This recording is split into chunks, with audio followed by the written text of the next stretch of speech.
Hello there and welcome back. We are now going to add in the final particle effect for our level. We have this really nice little campfire model here, which is currently doing nothing. So we're going to add some fire to it. So those of you who have been all excited that we're going to be adding fire, rejoice, because it's now time to get on with your pyromaniac self. If we take a look here inside of our particles folder, of course there's an entire section dedicated to fire. But we really only have two examples. We have Fire 1 and we have Flame. Fire 1 is great if you have like a forest fire viewed at a distance kind of thing. I mean, it really gives the feel of great, big, slow-moving flames that look really nice from far away. If you want to light a building on fire, it'd probably be the way to go.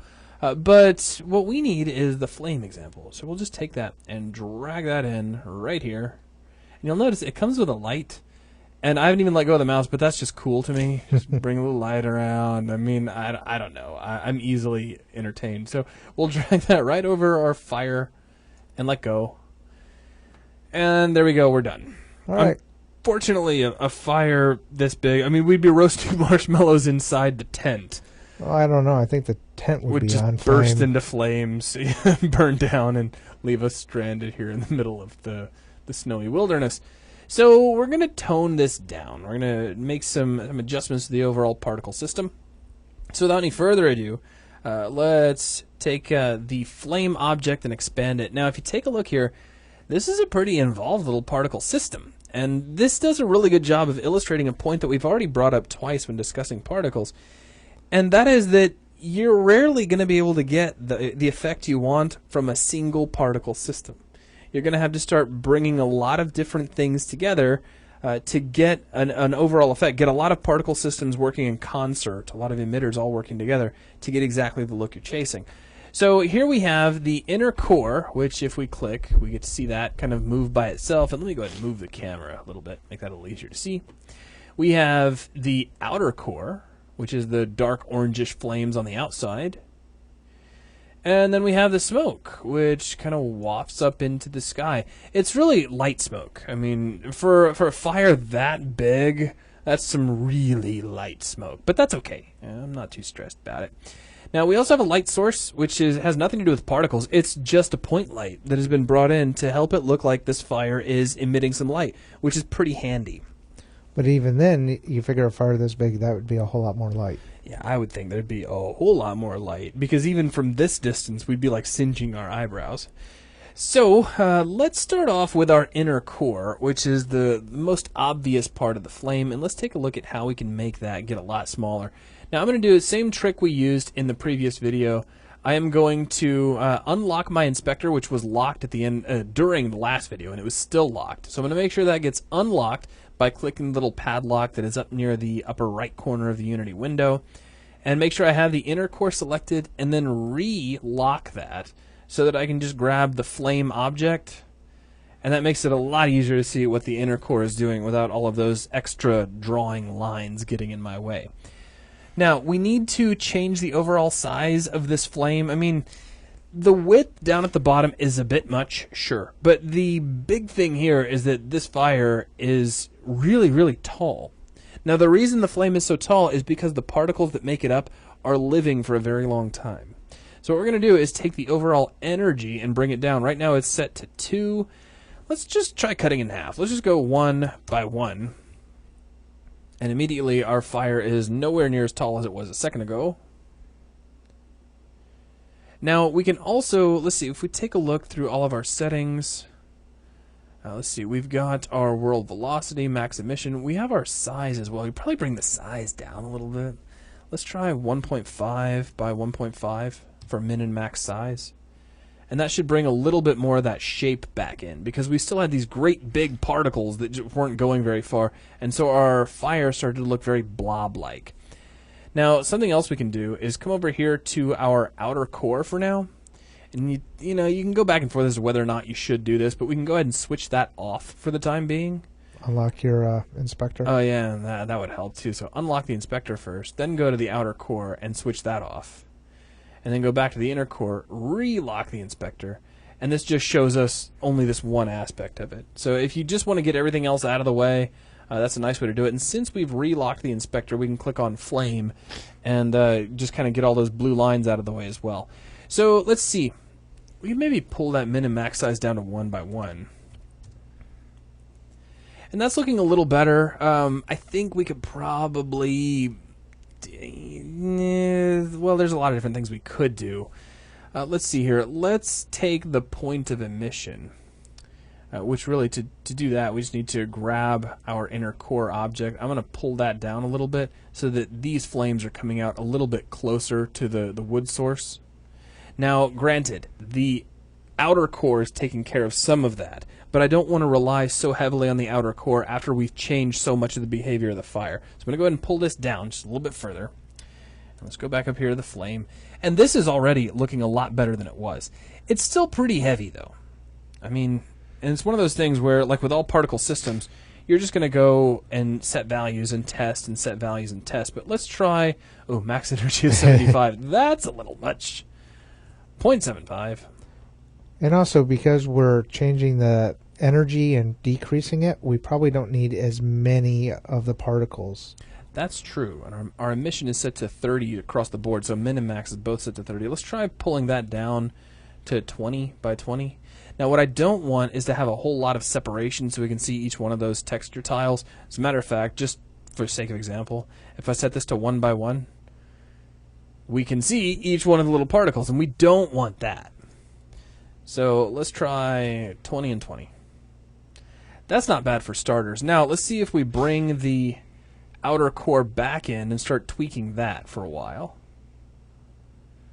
Turn the emitter back on. Turn the emitter back on, and now we have some particles here as well. Now, obviously, the outer core now needs some pretty serious adjustment, too. So let's see here. Let's go ahead and lock this in. So we're just looking at the outer core, and then pick on the flame object. And, of course, that's looking really bulbous. Let's give it pretty much the same treatment. We'll take min and max energy, and we'll pull this down to 0.75 as well.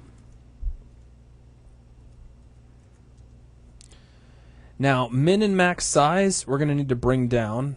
So that's 1.2, so let's bring that down to 0.6. And I don't know, in this case, it almost feels like we could use maybe a little more, kind of thicken it up. Maybe make it a little bit larger and make them live a little bit longer. Yeah, I think maybe I pushed it down a little bit too far. So let's try maybe 0.9 by 0.9, and then they can live from, say, 1 to 1 for now. And that already looks a whole lot better. Though maybe 0.9 might be a little much. So a little bit of back and forth here. But really, I kind of like going about it this way, where you sort of, feel your way to the answer and show how working with particles is really a lot of tweaking a value and watching what it does, as opposed to just plugging in magic numbers and saying, here, now set it to 0.75, set this to 0.2, and have a nice day. You want to drop their emission a bit too? A little, not too much. Let's try 25 by 25. I mean, that's not a perfect ratio for how we diminish the other one, but it's not bad either. I mean, and this isn't a perfect fire, but you can tell it is fire. Mm-hmm. It's getting the point across very nicely. It's actually matching more like the amount of light that was coming out of it, too, which is nice. And it's about the size of the campfire that we've got. I'd say bring the ellipsoid in just a tad, too, on the outer core? Yep. Yeah. So let's see here. Let's try 0.5s down the board. Did you not? You don't want to take that? Okay, well, we'll just... Oh, it was there. It's just not drawing back. It must be some sort of setting with our video setup. And 0.5 and 0.5. So that kind of snugs that in just a little bit more. Now, our smoke has got a little bit of a gap to it. I wouldn't mind bringing the smoke down a little bit more. So I'm going to unlock my inspector. Actually, we don't need to worry about the inspector for this, but we're going to click on our smoke, and we'll just pull that down just a little bit further, which is technically down into the ground, but that's okay. Now, what's it using for a shader? That's a good question. So if we select our smoke, we have unlocked the inspector, so we can come down here, and here's particles just using regular additive. Yeah, let's change switch that back over to sorted. Well, it's because we changed the steam. That's true. We'll have to duplicate it. Yeah, we'll have to duplicate it. So let's take a look at doing that. Now, if we come in here to our particles and we take a look under the sources folder, we'll see all of our various materials and shaders.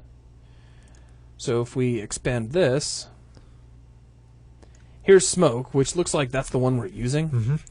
So let's grab smoke and we'll hit Control D.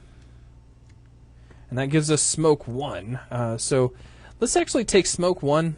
And here's how I'm going to do this. We're going to call this steam. Okay. So that kind of gets that out of the way. Now, I'm going to walk away from my fire for just a minute. So if you watched us build the steam in the last video, this will be no big deal. But this is just kind of the way we're going to transition between the two here. So I'm going to fly back over to our hot spring, which should be hiding right over here. Now, all of these guys, if we take a look at them, they're currently using the smoke shader. So what I'd like to do is get these to start listening to the steam one that we just put together. Let's just grab steam. Oh, make sure we have fluffy smoke selected.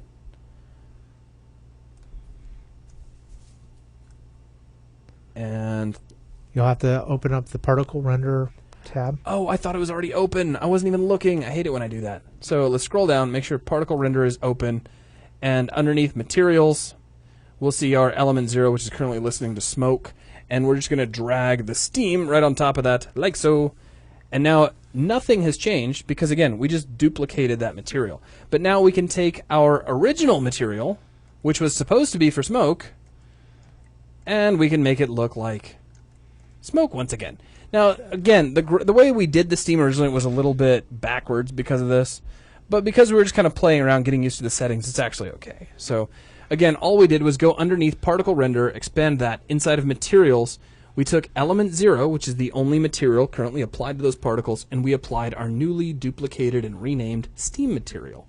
Now, let's come back over to our smoke, and we're going to change this around. So currently this has been set to additive, and that's no good. So let's switch this back over to depth sorted. So go to particles, and I'm sorry, it was alpha blended, I believe. I'm thinking depth sorted because I'm still living in a Maya world. So now let's switch over to flame, and now we have much nicer looking smoke even just by doing that. Now let's see, is there anything else we really want to change about this? Do you see anything you want to tweak? Because I'm already pretty happy with it. Yeah, it's good enough for an introductory fire. Yeah, so I mean, we've got our little campfire. I think now we just need to test it. So we've got some fire. It's casting some smoke. It actually looks kind of nice. We just want to sit here on the bench and, you know. Yeah, we don't have any s'mores. toxic smoke coming off of it. No, it actually looks pretty nice. And then if we still come over here to our little steam bath, our hot spring, we have all of the steam that we set up earlier just by tweaking that original material.